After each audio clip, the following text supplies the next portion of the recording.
Hello दोस्तों, कैसे हो आप सभी। आशा करती हूँ आप सभी स्वस्थ होंगे। मैं आप सभी का अपने चैनल हिंदी क्लासेस में बहुत बहुत स्वागत करती हूँ। तो भाई आप सभी को पता, मैंने आप सभी के लिए हिंदी साहित्य, हिंदी भाषा, हिंदी व्याकरण, एनसीईआरटी, भारतीय काव्य शास्त्र और पत्रकारिता के काफ़ी महत्वपूर्ण क्वेश्चनों की ये सीरीज चला रखी है। ठीक है, तो क्लास को शुरू से लेकर अंत तक जरूर से ज़रूर देखें और क्लास को ज़्यादा से ज़्यादा शेयर करें। ठीक है, और भाई चैनल को भी सब्सक्राइब करें, लाइक भी करें, कमेंट भी करें। और भाई आपको आज पीडीएफ टेलीग्राम चैनल पर मिल जाएगा, क्योंकि आज अपनी क्लास के 100 क्वेश्चन कंप्लीट हो जाएंगे, 800 से 900 तक के। ठीक है, तो विद क्वेश्चन आंसर आपको ये मिल जाएगा पीडीएफ टेलीग्राम चैनल पर। ठीक है, तो क्वेश्चन देखते हैं आज की क्लास का पहला। एक साहित्यिक की डायरी के रचनाकार कौन है। तो कौन है भाई एक साहित्यिक की डायरी के रचनाकार। मुक्तिबोध है, हरिवंश राय बच्चन है, दिनकर है या अज्ञे जी है। तो एक साहित्य की डायरी के रचनाकार मुक्तिबोध जी रहेंगे। ये आंसर अपना बिल्कुल सही है। और ये भाई इसकी एक साहित्यिक की डायरी जो है, इसकी विधा क्या है, किस विधा में रचा गया है। तो ये डायरी विधा में है, ये आपको ध्यान रखना, क्योंकि विधा भी क्वेश्चन आंसर पेपर में पूछा जाता है। ठीक है, और मुक्तिबोध को भाई गहन अनुभूति, ठीक है, जो मुक्तिबोध जी हैं इनको गहन अनुभूति,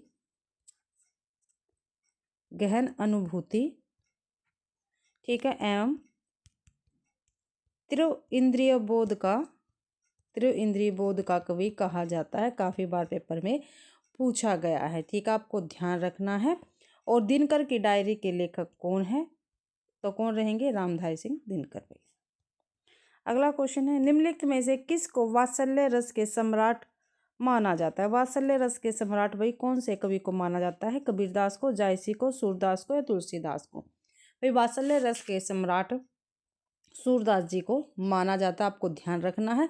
और इनकी काफ़ी महत्वपूर्ण रचनाएं हैं, 3 है, काफ़ी महत्वपूर्ण है भाई, और पेपर में पूछी भी जाती है। ठीक है, सूर सागर है, सूर सारावली है,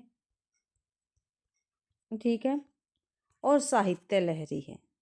ठीक है, साहित्य लहरी, ये भी सूरदास की काफ़ी महत्वपूर्ण 3 रचनाएं हैं। और रामचंद्र शुक्ल जी ने ही सूरदास को वात्सल्य और श्रृंगार के क्षेत्र का जितना अधिक उद्घाटन सूर ने बंद आंखों से किया है, उतना किसी और कवि ने नहीं किया।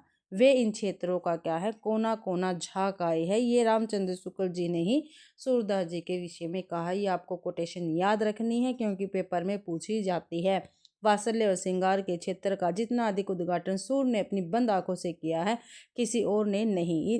वे इन क्षेत्रों का कोना कोना झाँक आए हैं। तो रामचंद्र शुक्ल जी का कोटेशन है सूरदास जी के विषय में, आपको ध्यान रखना है। अगला क्वेश्चन है, कलम का सिपाही जीवनी किससे संबंधित है। तो किससे संबंधित है, देखो भाई कलम का सिपाही विधा क्या है, इसकी जीवनी विधा है। पूछा गया भाई किससे संबंधित है, प्रेमचंद्र से, निराला से, नागार्जुन से, रामविलास शर्मा से है। तो कलम का सिपाही जो जीवनी है, ये प्रेमचंद्र जी से संबंधित है। ठीक है, प्रेमचंद्र जी से संबंधित है, ये आपको ध्यान रखना है। और कलम का सिपाही जो है, ये इसके लेखक कौन है, तो अमृत राय हैं। कौन है, अमृत राय है। और 1962 ईस्वी में, ठीक है, इन्होंने ये जीवनी लिखी थी। ठीक है, ये भी आपको ध्यान रखना है। और एक और इनके ऊपर जीवनी लिखी गई है, प्रेमचंद्र घर में है। ठीक है, प्रेमचंद्र घर में है, ये इनकी ही पत्नी शिवरानी देवी ने लिखी थी।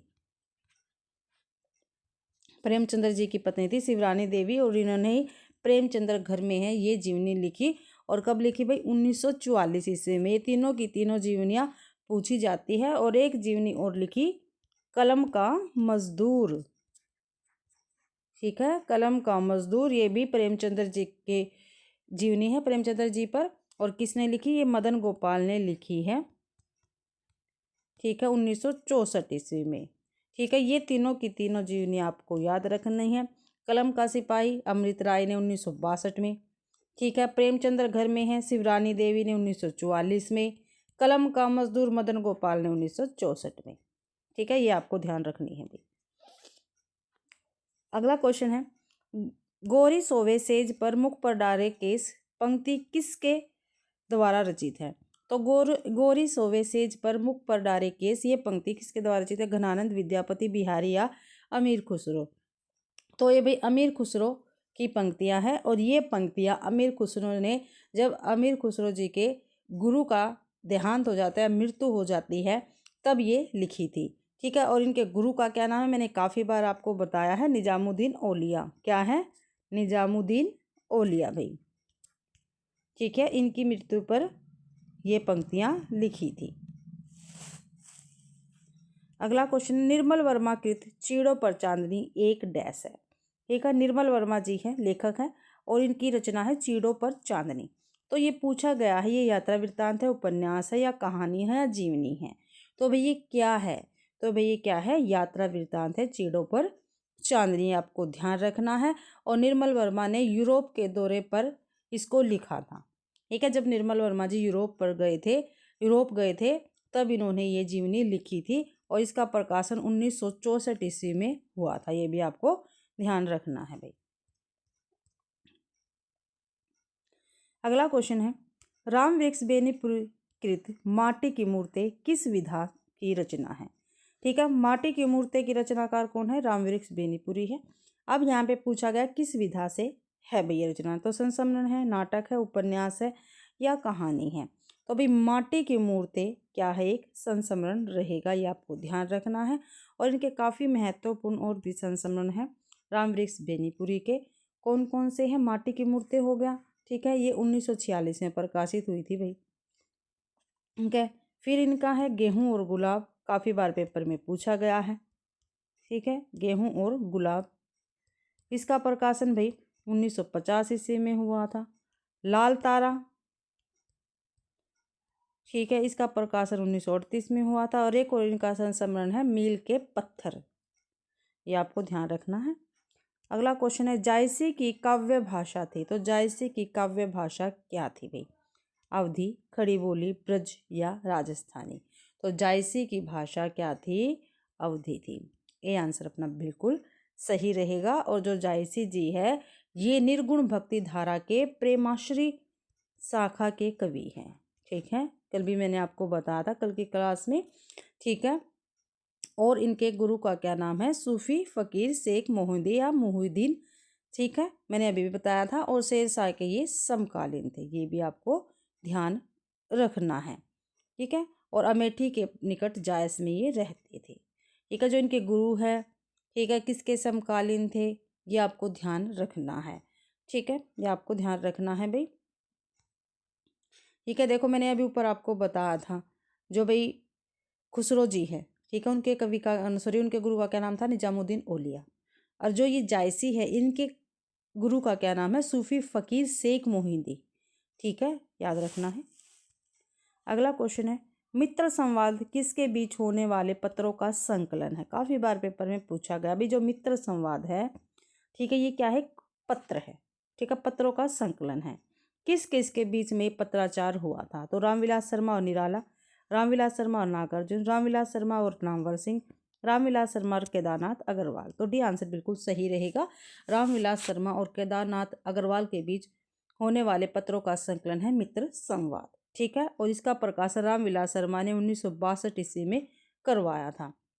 ठीक है, और इनके अन्य पत्र है आपस की बात, काफ़ी महत्वपूर्ण पत्र है ये भी। ठीक है, रामविलास शर्मा जी के। अगला क्वेश्चन है, दिनकर का काव्य नहीं है, तो इसमें से जो रामधारी सिंह दिनकर जी हैं, इनका कौन सा काव्य नहीं है? उर्वशी, हुंकार, रेणुका तो है, लेकिन जयद्रथ वध इनका काव्य नहीं है। ठीक है, ये आपको ध्यान रखना है। जयद्रथ वध किसका है? मैथिली शरण गुप्त जी का रहेगा। ठीक है, मैथिली शरण गुप्त जी का है जयद्रथ वध। ठीक है, काफ़ी महत्वपूर्ण है भाई। ठीक है, मैथिली शरण गुप्त जी द्वारा रचित है जयद्रथ वध। ठीक है, और ये क्या है? किस विधा का है? तो ये भाई खंड काव्य है। क्या है? ये खंड काव्य है। ठीक है, इसका प्रकाशन 1910 ईस्वी में हुआ था। ठीक है, और ये हरिगीतिका छंद में लिखा गया है। ठीक है, हरिगीतिका छंद में लिखा गया जयद्रथ वध। ठीक है, ये आपको ध्यान रखना है। और मैथिली शरण गुप्त जी को हरिगीतिका छंद का बादशाह कहा जाता है, ये भी ध्यान रखना, पेपर में पूछा जाता है। अगला क्वेश्चन है, युद्ध यात्रा किसके रिपोर्टाजों का संकलन है? तो जो युद्ध यात्रा है, ये किसके रिपोर्टाजों का संकलन है भाई? फणीश्वर नाथ रेणु, राग्य राघव, विवेक किरो, या धर्मवीर भारती। तो युद्ध यात्रा भाई धर्मवीर भारती के रिपोर्टाजों का संकलन है, ये आपको ध्यान रखना है। फणीश्वर नाथ रेणु जी की कौन कौन सी है? ऋणजल, धनजल, ठीक है। नेपाली क्रांति यात्रा, श्रुत अश्रुत पूर्व, एकलव्य के नोट्स, ठीक है। ये फणीश्वर नाथ रेणु जी के रिपोर्टाज है, भी याद रखना, रिपोर्टाज है ये, ठीक है। रागे राघव का है तूफानों के बीच, रागे राघव जी का कौन सा? तूफानों के बीच। और विवेक राय का है जुलूस रुका है। और बाढ़, ठीक है, बाढ़ फिर बाढ़, ठीक है, ये है, ठीक है। विस्मय आदि चिन्ह इनके बाद लगी हुई हैं। अगला क्वेश्चन है, बनारसी दास द्वारा लिखित अर्धकथा एक डैश है, तो क्या है ये? अर्धकथा क्या है? जीवनी है, उपन्यास है, आत्मकथा है, कहानी है? तो भाई बनारसी दास ने लिखी है अर्धकथा, तो ये क्या है? ये एक आत्मकथा रहेगी और ये हिंदी की पहली आत्मकथा मानी जाती है। काफी बार पेपर में पूछा गया है और ये 1641 ईस्वी में लिखी गई थी, ठीक है। और हिंदी में आधुनिक ढंग की पहली आत्मकथा, ठीक है, कौन सी मानी जाती है? तो मेरी आत्मकथा मानी जाती है। और श्याम सुंदर दास जी ने इसको लिखा था और 1941 में इसका प्रकाशन हुआ था। मेरी आत्म कहानी, सॉरी आत्मकथा नहीं, आत्म कहानी भाई, ठीक है। अगला क्वेश्चन, निम्नलिखित में से कौन सा सुमेलित नहीं है? तो कौन सा सुमेलित नहीं है? शेखर जोशी, ठीक है, दाजू बिल्कुल सही है। धर्मवीर भारती, सिक्का बदल गया, यही सही नहीं है। निर्मल वर्मा, परिंदे, कृष्णा सोबती, बादलों के घेरे, ठीक है। जो सिक्का बदल गया है ये धर्मवीर भारती जी की रचना नहीं है भाई, ठीक है। सिक्का बदल गया कृष्णा सोबती जी की का है भाई रचना ये, ठीक है। कृष्णा सोबती जी की रचना रहेगी, ठीक है, ये आपको ध्यान रखना है। और धर्मवीर भारती द्वारा, ठीक है, काफ़ी महत्वपूर्ण कहानी संग्रह लिखे गए हैं धर्मवीर भारती के। देखते हैं कौन कौन से हैं। मुर्दों का गांव है भाई, ठीक है, मुर्दों का गांव। स्वर्ग और नरक, स्वर्ग और पृथ्वी, नरक नहीं पृथ्वी है भाई। चांद और टूटे हुए लोग,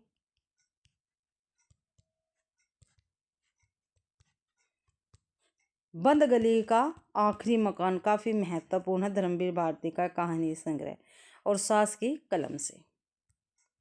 अगला क्वेश्चन है, निम्नलिखित में से कौन सा सुमेलित नहीं है? सुमेलित नहीं है वो बताना है, ठीक है। कृष्णा सोबती, सूरजमुखी अंधेरे के, बिल्कुल। धर्मवीर भारती, सूरज का सातवां घोड़ा, बिल्कुल सही। निर्मल वर्मा, वे दिन।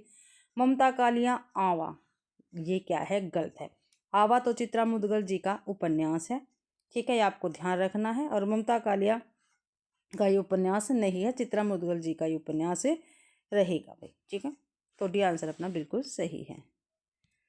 अगला क्वेश्चन देखते हैं, ध्वनियों के मेल से बने सार्थक वर्ण समुदाय को क्या कहते हैं? तो क्या कहते हैं भाई? ध्वनियों के मेल से बने सार्थक वर्ण समुदाय को हम क्या कहेंगे? तो देखते हैं क्या कहेंगे।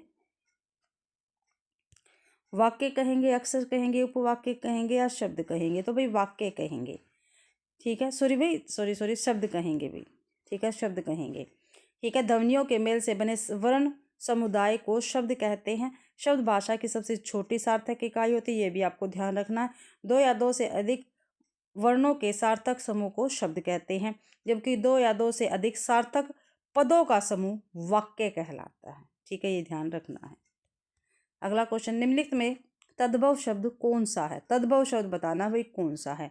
उजाला है, आश्चर्य है, अक्षय या अश्रु है? तो जो उजाला शब्द है ये तद्भव रहेगा। तो इसका भी तत्सम क्या बनेगा? तो इसका तत्सम बनेगा उज्ज्वल, ठीक है, उज्ज्वल बनेगा, ठीक है। आश्चर्य का तद्भव, ठीक है, ये तो तत्सम दे रखे हैं। आश्चर्य का, एक मिनट पे, उज्ज्वल का क्या बताया मैंने? तत्सम उज्ज्वल का तत्सम हो, तद्भव हो गया उजाला। आश्चर्य का तद्भव क्या रहेगा? अचरज, अचरज रहेगा भाई, ठीक है, ये इसलिए लिखवारी पेपर में पूछे जा सकते हैं। अक्ष का क्या रहेगा? ठीक है, आँख रहेगा। अश्रु का क्या रहेगा? आंसू, ठीक है। अगला क्वेश्चन है, निम्नलिखित में से कौन सा विषम सहानी का नाटक नहीं है? तो इनमें से कौन सा विषम सहानी का नाटक नहीं है? अंधा युग, माधवी, हानूस या कबीरा खड़ा बाजार में? तो अंधा युग जो है ये विषम सहानी का नाटक नहीं है, यह आपको ध्यान रखना है।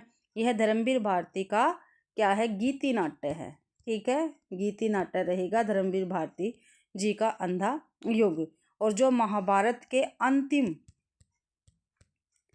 दिन के युद्ध पर आधारित है। ठीक है, और हानिस कबीरा खड़ा बाजार में और माधवी भीष्म साहनी जी के प्रमुख नाटक है। अगला क्वेश्चन है, उत्पत्ति की दृष्टि से शब्द के कितने भेद। भाई उत्पत्ति की दृष्टि से पूछा है, शब्द के कितने भेद हैं।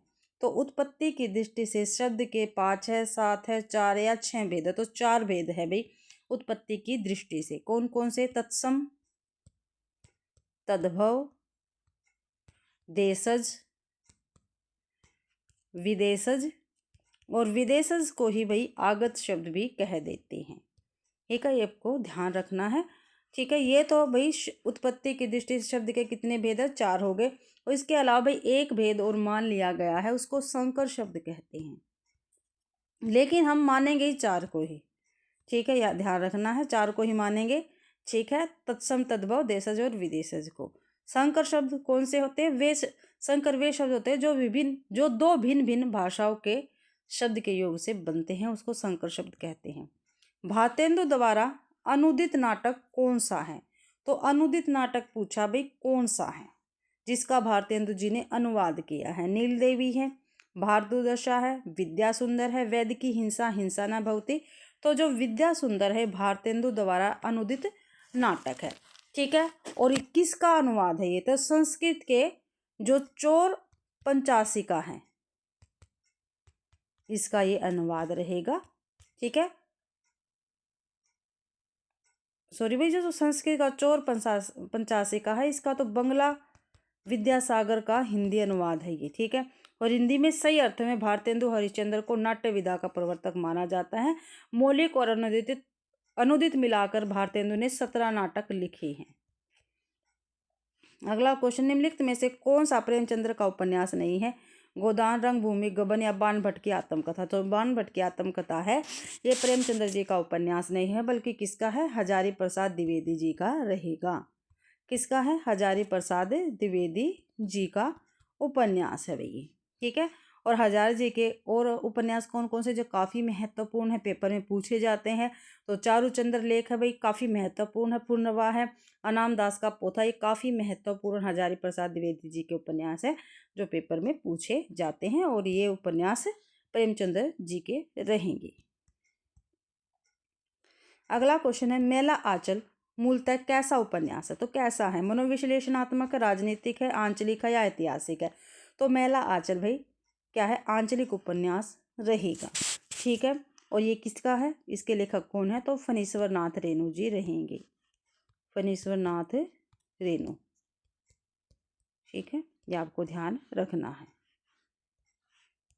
आंचलिक उपन्यास है। ठीक है, और हिंदी का प्रथम आंचलिक उपन्यास है भाई। ठीक है, मेला आंचल। और फणीश्वर नाथ रेणु के और अन्य उपन्यास है, जैसे मेला आंचल हो गया, परिकथा है, पेपर में पूछे जाते उपन्यास है, वही मैं आपको बता रही हूँ। इनके दीर्घ तपा है जो काफ़ी महत्वपूर्ण होते हैं, वही बताती हूँ मैं। ठीक है, जुलूस है इन्हीं का है, कितने चौराहे। ठीक है, पलटू बाबू काफ़ी महत्वपूर्ण उपन्यास है इनका, पलटू बाबू रोड। और राम रतन राय, ये भी इनका काफ़ी महत्वपूर्ण उपन्यास रहेगा, फणीश्वर नाथ रेणु का। अंश और अंश शब्द युगम का सही अर्थ क्या है? तो कंधा, हिस्सा, भाग्य रेखा, हिस्सा या हिस्सा, कंधा या किरण, भाग्य। तो भाई अंश का मतलब है कंधा और अंश का मतलब है हिस्सा, तो ये आंसर अपना बिल्कुल सही रहेगा। अगला क्वेश्चन है, योग रूढ़ शब्द है, तो योग रूढ़ शब्द क्या है? तो क्या है भाई योग रूढ़ शब्द? कान है, घुड़सवार है, नाक है, या भाई पंकज है? तो योग रूढ़ शब्द पूछा है, तो योग रूढ़ शब्द क्या रहेगा? पंकज रहेगा। ठीक है, और योग रूढ़ शब्द किसको कहते हैं? वे शब्द जो यौगिक तो है पर सामान्य अर्थ को प्रकट न कर किसी विशेष अर्थ को प्रकट करते हैं, उसको योग रूढ़ शब्द कहते हैं। ठीक है, जैसे बहुवीर्य समास होता है वैसे ही योग रूढ़ होता है, जैसे पंकज। ठीक है, पंख प्लस में जय हो गया, पंख प्लस में जय। ठीक है, पंख मतलब कीचड़, जय मतलब जन्म लेने वाला है, अर्थात कमल। ठीक है, ये आपको ध्यान रखना है। ठीक है, और व्युत्पत्ति या रचना के आधार पर शब्द के 3 भेद होते हैं। ठीक है, व्युत्पत्ति या रचना के आधार पर शब्द के 3 भेद होते हैं। ठीक है, कौन कौन से होते हैं बताइए? एक तो होता है रूढ़ शब्द, एक होता है यौगिक शब्द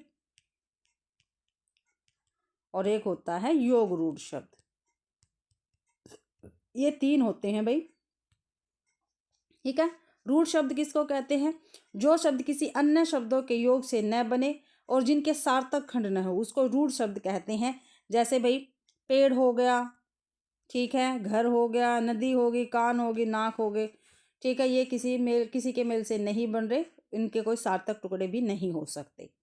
योग रूढ़ किसको कहते हैं? योग रूढ़ जो दो या दो से अधिक सार्थक शब्द है भाई, दो या दो से अधिक, ठीक है, उनके मेल से बने शब्दों को यौगिक कहते हैं, ठीक है। यौगिक शब्द, ठीक है। यौगिक शब्द किसको कहेंगे?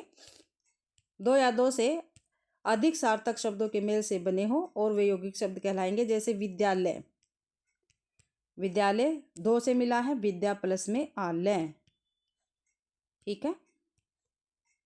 ऐसे ही गुड़ प्लस में सवार, ये भी यौगिक शब्द है और योग रूढ़ मैंने आपको बता दिया पहले ही। अगला क्वेश्चन है, कौन सा रामविलास शर्मा की पुस्तक नहीं? भाई कौन सी रामविलास शर्मा की पुस्तक नहीं है? प्रेमचंद्र और उनका युग, रसमीमांसा, भाषा और समाज, आस्था और सौंदर्य। तो देखो प्रेमचंद्र और उनका युग तो रामविलास शर्मा की है, भाषा और समाज भी रामविलास शर्मा की है, आस्था और सौंदर्य भी रामविलास शर्मा की है, लेकिन रसमीमांसा जो है ये रामविलास शर्मा की पुस्तक नहीं है, बल्कि ये रामचंद्र शुक्ल जी की पुस्तक है। किसकी है? रामचंद्र शुक्ल जी की पुस्तक रहेगी, ठीक है। ये आपको ध्यान रखना है भाई, ठीक है, ये आपको ध्यान रखना है। और जो रामविलास शर्मा है ये मार्क्सवादी आलोचक या प्रगतिवादी आलोचक कहे जाते हैं भाई,